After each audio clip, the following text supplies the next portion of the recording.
60,000 सिपाही की भर्ती में 50 लाख लोग अभ्यर्थी होते हैं। 50 लाख लोग अभ्यर्थी होते हैं। 400 रुपया पर फार्म। ये गारंटी है आपकी सरकार, डबल इंजन की सरकार है, और उसको लीक भी करा दिया।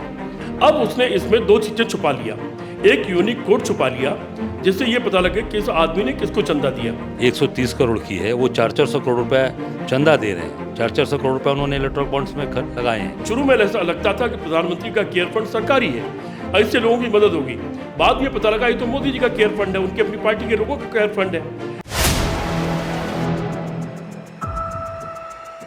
नमस्कार, मैं हूं हयात अब्बास और आप देख रहे हैं 4 PM news network. Electoral bond को लेकर घमासान मचा हुआ है देश में। अजय राय जी हैं हमारे साथ, कांग्रेस प्रदेश अध्यक्ष। पूछ लेते सर, क्या कुछ कहेंगे इलेक्टोरल बॉन्ड को लेकर? नहीं, आप ये देख सकती हैं कि ये देश का सबसे बड़ा घोटाला है।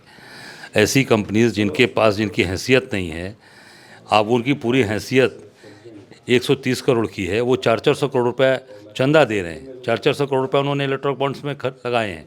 ये क्या है? ये पूरी तरीके से मैं समझता हूँ कि ये केवल और केवल अपने आप को फ़ायदा, जिस कंपनीज को सरकार ने फ़ायदा दिया, जिनके ईडी और सीबीआई के छापे पड़े, 5 दिन बाद उनको पैसे मिल गए, उनको चंदे मिल रहे हैं। ये क्या है? ये पूरी तरीके से केवल और केवल ऐसी कंपनीज हैं, सेल कंपनीज जो ख़त्म हो चुकी, फर्जी कंपनी, उनके माध्यम से भी लोगों ने इलेक्ट्रल बॉन्ड्स लिया हुआ है। तो मैं समझता हूँ पाकिस्तान से भी चंदा, पाकिस्तान से कंपनी से भी चंदा लिया हुआ है। अब ये सब सोच सकिए। ये माननीय सर्वोच्च न्यायालय को मैं धन्यवाद देना चाहूँगा कि उनके आज ये निर्देश पर सारी चीज़ें जहाँ आम जनता, हिंदुस्तान की जनता के सामने आ रहा है, नहीं तो पता ही नहीं चलता। सर, एक तरफ मोदी जी गारंटी देते हैं, एक तरफ कांग्रेस की गारंटी देते हैं। देखिए, मोदी की गारंटी झूठी गारंटी होती है। उन्होंने कहा था 2 करोड़ लोगों को नौकरी देंगे हर साल। 20 करोड़ 10 साल हो गए ना। अब बताइए किसको नौकरी मिली? 60,000 सिपाही की भर्ती में 50 लाख लोग अभ्यर्थी होते हैं। 50 लाख लोग अभ्यर्थी होते हैं। 400 रुपया पर फार्म। ये गारंटी है आपकी सरकार, डबल इंजन की सरकार है, और उसको लीक भी करा दिया। उसका पेपर भी लीक करा दिया, और उसके पहले भी जितने एग्ज़ाम्स हुए सबके पेपर लीक हुए। यही गारंटी है। हमारे कांग्रेस में जो कहा जाता है वो करेंगे, और जो राहुल जी ने कहा है उसको 100% हम लागू करेंगे। सर, रायबरेली की बात करूँ, कौन वहाँ से? निश्चित तौर से यहाँ से प्रस्ताव बनकर गया, प्रदेश इलेक्शन कमेटी की तरफ से सर्वसम्मत से प्रस्ताव गया है रायबरेली अमेठी के लिए, कि वहाँ की जनता, वहाँ के लोग चाहते हैं कि गांधी परिवार का व्यक्ति वहाँ से प्रतिनिधित्व करे। इसका सर्वसम्मत से हमने प्रस्ताव भेज दिया। कांग्रेस क्या कुछ करने वाली है लोकसभा चुनाव में? सीपी राय जी से सर, क्या कुछ कांग्रेस देने वाली है जनता को? देखिए, हम तो न्याय की गारंटी दे रहे हैं। अभी अध्यक्ष जी ने तमाम चीज़ें डिक्लेयर की। बहुत बड़ी बात ये कह देना कि सरकार आती है, हम 30 लाख वोट जो पद खाली पड़े हैं उनको तुरंत दे देंगे।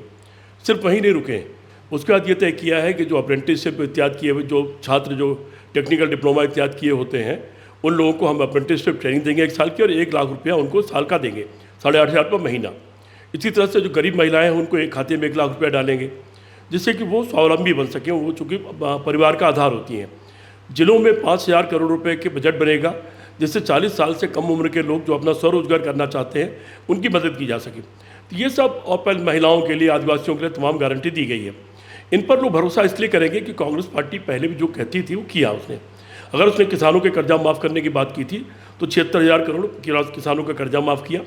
अगर उसने ये कहा कि हम गाँव से बेरोजगारी दूर करेंगे तो मनरेगा जैसी योजना लेके आई जिसमें 100 दिन रोजगार की गारंटी थी, जिससे लोगों को वही रोजगार मिला और वो शहर के लिए नहीं भागे वो लोग। इसलिए, और राहुल गांधी रोजाना अलग अलग तरह के न्याय की उसकी गारंटी दे रहे हैं। फिर कांग्रेस पार्टी ने इतने लंबे शासन में जो भी देश में उसी किया हुआ तो है जिसको मोदी जी बेच रहे हैं। मोदी जी ये नहीं बता रहे हैं कि उन्होंने 10 साल में क्या किया, देश की जनता को क्या दिया। उनका सामने आ रहा है घोटाला, हजारों करोड़ रुपए का चंदा उन लोगों से लिया हुआ जिन लोगों के ऊपर कोई केस था, फर्जी केस, ईडी इत्यादि या जो भी थी, उनका असली नकली जो भी थे। एसबीआई को जिस तरह से सुप्रीम कोर्ट ने फटकार लगाई है, दोबारा से मांगा है, क्यों दबाव इतना ज्यादा, क्यों डरावत नजर आ रहा है? आप इससे देखिए, सुप्रीम कोर्ट ने आदेश किया उसको जारी करने का कि इस तारीख तक जारी कर दे, 6 तारीख तक। एसबीआई ने फिर ये कहा कि नहीं, हमको चुनाव के बाद तक का समय दिया जाए। आखिर क्यों? उसी सुप्रीम कोर्ट ने जब कहा कि अगले 24 घंटे जमा कर दिया सुप्रीम कोर्ट, तो एसबीआई ने 24 घंटे जमा कर दिया। फिर वो इतना लंबा समय क्यों मांग रहा था? अब उसने इसमें 2 चीज़ें छुपा लिया।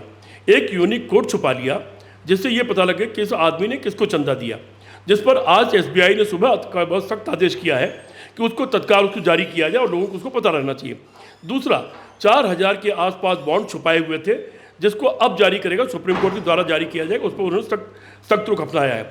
तो अगर ये चोरी इन्होंने नहीं की, बेईमानी नहीं की, अच्छा इससे बड़ी बेईमानी पीएम केयर फंड की है, जिसमें जबरन तमाम सरकारी संस्थाओं के लोगों से तनख्वाह से पैसे काटे गए, अरबों रुपया इकट्ठा किया गया।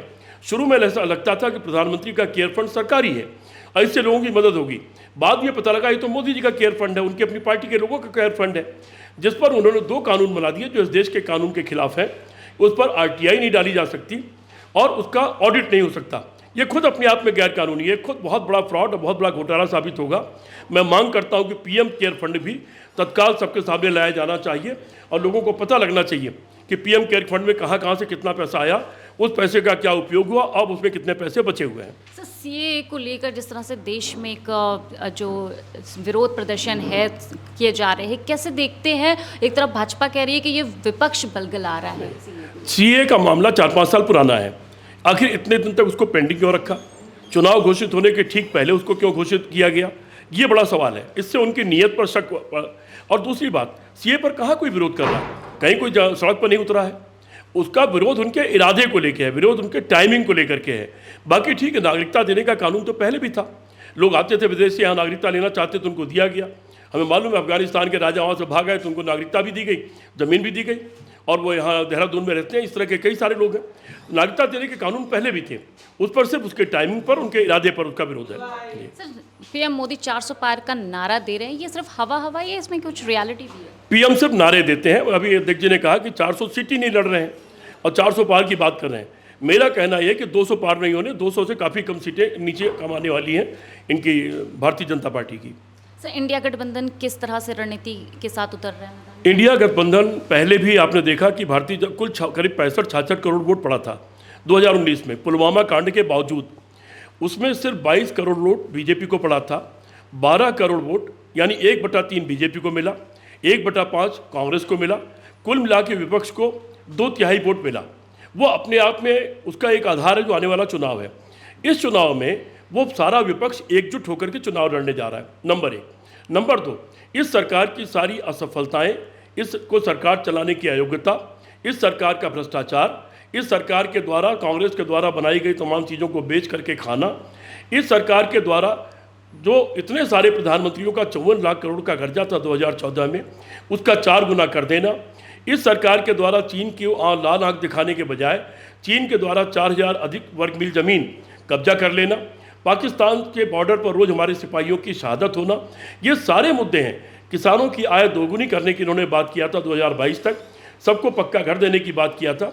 सब कुछ असत्य साबित हुआ, इनकी कोई बात सही साबित नहीं हुई, टोटल झूठे और फ्रॉड साबित हुए हैं लोग। जनता उसका जवाब देने जा रही है।